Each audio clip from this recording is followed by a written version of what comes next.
అత్తమ్మా ఆ, ఇందాక నేను బయటికి వెళ్తుంటే మన ఇంటికి ఒక ఆయన ఆ. సంచి పట్టుకొని వచ్చిండు. మన ఇంటికేనా?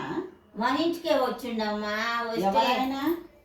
ఎవరు ఆయన కానీ ఆ, నేను ఏదో బంగారం కడిగిస్తా తేటగా మంచిగా నీట్గా చేసిస్తా అని అన్నాడు. ఆ, అంటే ఇంత ఏంటి ఉండంగా బంగారం ఉండంగా ఉమ్, ఇచ్చిన కడిగిచ్చిపోయిండమ్మా.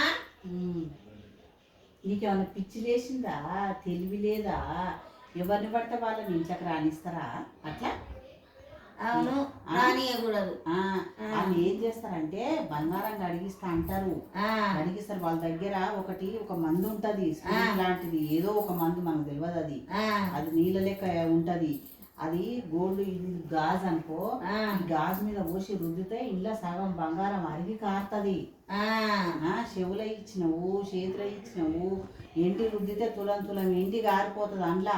అతనానే తర్వాత పోయి వాళ్ళు బంగారానికి బంగారం, వెండికి వెండి వేరు చేసుకొని తీసుకుంటారు. వాము అది తెలివి నాకు తెలియదమ్మా. గట్లాంటి వాళ్ళని రాణిస్తారా? నీకు తెలివి లేదు, ఇంత ఏజ్ వచ్చింది. తెలియదే మాకు. ఒకవేళ డోర్ పెడతాడు, డోర్ పెట్టి ఇంట్లో సామాన్ అంతా వేసుకపోతాడు. ఏం చేస్తావు నువ్వు? ఏం చేయమమ్మా, తెలియదు. ఎప్పుడైనా కానీ అట్లాంటి పనులు చేయొద్దు. ఎందుకంటే నేను బయటికి వెళ్ళినప్పుడు అన్ని డోర్లు పెట్టుకోని నీకు ఎందుకు చెప్తా నేను?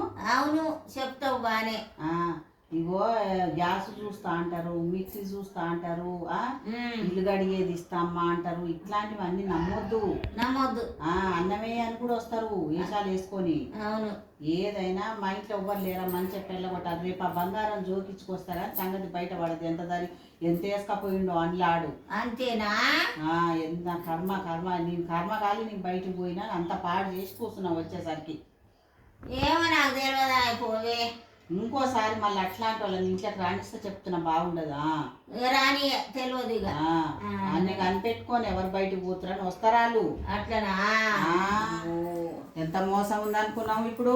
అవును, చాలా జాగ్రత్తగా ఉండాలి.